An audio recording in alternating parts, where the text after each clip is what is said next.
उद्धव ठाकरे यांची सविस्तर महामुलाखत संजय राऊत यांनी घेतलेली आहे। त्या मुलाखतीचा दुसरा भाग उद्या प्रदर्शित होणार आहे आणि त्या पार्श्वभूमीवर या मुलाखतीचा टीझर प्रसिद्ध करण्यात आला आहे। ऑपरेशन सिंदूर हे प्रेसिडेंट ट्रम्पच्या दबावानं मागे घेण्यात आलं। मोदी यांच्या काळामध्ये पठाणकोट झालं, मोदी यांच्या काळामध्ये पुलवामा झालं। ती आले, आपल्या लोकांना आपल्या डोळ्यादेखत गोळ्या घालून निघून गेले। अरे गेले कुठे ते लोक? असं मग नेमकं काय घडलंय ते गुलदस्त्यात आहे की सैन्याचे पाय तुम्ही का ओढले?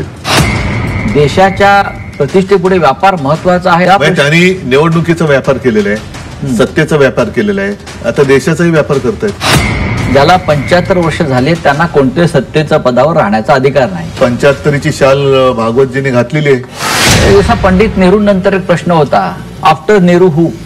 आज भाजपला पंतप्रधान आहे, भाजपला गृहमंत्री आहे, भाजपला संरक्षण मंत्री आहे, पण देशाला पंतप्रधान नाहीये, देशाला गृहमंत्री नाहीये, देशाला संरक्षण मंत्री नाहीये। छत्तीसगड आणि झारखंडच्या जंगलामध्ये अशा तऱ्हेने उद्योगपती घुसलेले आहेत। उद्या तुमच्या घरामध्ये वीज पण एकच माणूस देणार, तुमच्या गाड्या पण तोच देणार, तुमच्या घरातलं सगळं काही तोच देणार, त्याचे तुम्ही गुलाम किंवा अंकित होणार।